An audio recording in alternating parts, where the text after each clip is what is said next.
Shalom Bapak Ibu Saudara yang dikasihi Tuhan.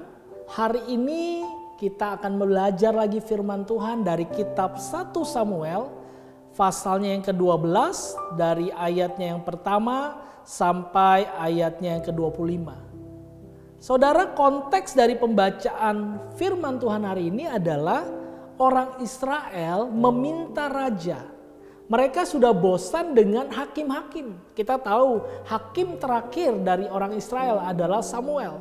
Dan mereka merasa, udah Tuhan kami bosan nih. Samuel tolong dong minta sama Tuhan raja. Kenapa? Karena bangsa-bangsa lain tuh punya raja. Kok kami bangsa Israel gak punya raja? Nah akhirnya Tuhan mengabulkan permintaan orang Israel.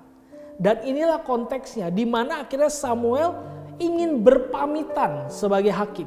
Dia ingin berpamitan karena Tuhan akan mengangkat satu orang raja yang bernama Saul untuk menjadi raja orang Israel. Jadi zaman hakim-hakim bagi orang Israel akhirnya berhenti, digantikan menjadi zaman raja-raja.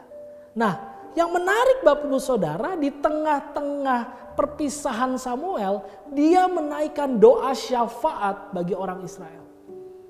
Saudara, ini menarik. Kenapa? Karena banyak orang ketika berpisah maka dia akan melakukan biasanya apa yang baik, apa yang tidak baik, kesan dan pesan. Tapi ternyata Samuel berbeda, saudara. Samuel justru berdoa bagi orang Israel.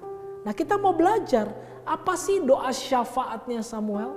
Apa sih yang dia sampaikan kepada Tuhan bagi bangsa Israel? Karena ini juga bisa menjadi pelajaran buat kita. Ketika kita bersyafaat buat orang lain. Yang pertama kita belajar, saudara. Ayatnya yang ke-23, saudara. Firman Tuhan berkata, mengenai aku jauhlah daripadaku untuk berdosa kepada Tuhan dengan berhenti mendoakan kamu. Aku akan mengajarkan kepadamu jalan yang baik dan lurus. Saudara, dari ayat 23 ini kita bisa mendapatkan dua hal tentang doa syafaat. Yang pertama, doa syafaat itu adalah sebuah keharusan.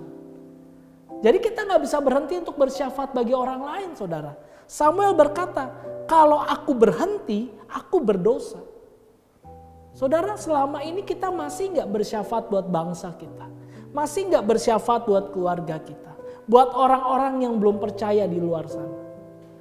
Mungkin kita merasa, Pak, sudah terlalu lama saya bersyafaat, Pak. Tapi nggak ada pertobatan, Pak. Omikron ini nggak semakin terkendali, malah semakin besar, Pak.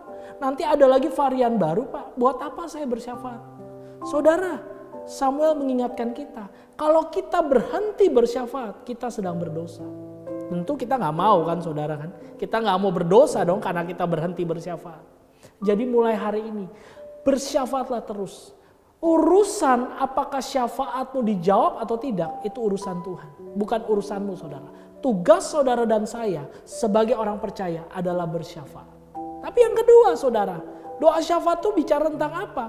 Doa syafaat dikatakan lagi 1 Samuel 12 ayat 23 bagian B. Aku akan mengajarkan kepadamu jalan yang baik dan lurus. Artinya saudara, bukan hanya sekedar bersyafaat dari mulut, berdoa, tapi ada tindakan. Pertanyaannya begini, saudara. Selama ini kita bersyafaat untuk perdamaian, bersyafaat supaya virus Omikron di Indonesia ini mereda.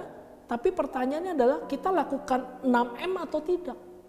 Ada nggak tindakan nyata kita untuk kita meredakan penyebaran virus?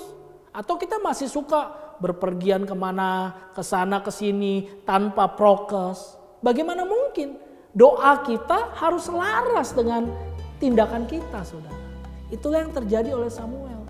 Meskipun Samuel tahu era hakim-hakim akan berganti menjadi apa, saudara? Menjadi era raja-raja. Tapi tugasnya Samuel itu akan terus dia lakukan. Sebagai nabi, sebagai hakim, dia akan lakukan terus yang terbaik buat bangsanya. Dan inilah yang dimaksud dengan doa syafaat. Jadi milikilah doa yang benar. Teruslah berdoa, jangan berhenti. Sebab kalau berhenti kata Tuhan berdosa. Tapi yang kedua, doa syafaatmu harus disertai dengan tindakan. Mari kita berdoa. Bapa dalam surga, terima kasih kami belajar makna dari doa syafaat. Yang pertama, kami tidak boleh berhenti untuk berdoa bersyafaat bagi bangsa, bagi negara, bagi kota kami, bahkan bagi keluarga kami, bagi orang-orang yang belum percaya kepada Tuhan. Urusan apakah syafaat kami akan dijawab itu bukan urusan kami. Tugas kami adalah terus berdoa bagi orang lain. Tapi yang kedua, tolong kami Tuhan supaya ketika kami bersyafaat, kami juga tetap melakukan bagian kami. Ada tindakan-tindakan yang kami lakukan sebagai wujud syafaat kami kepada Tuhan.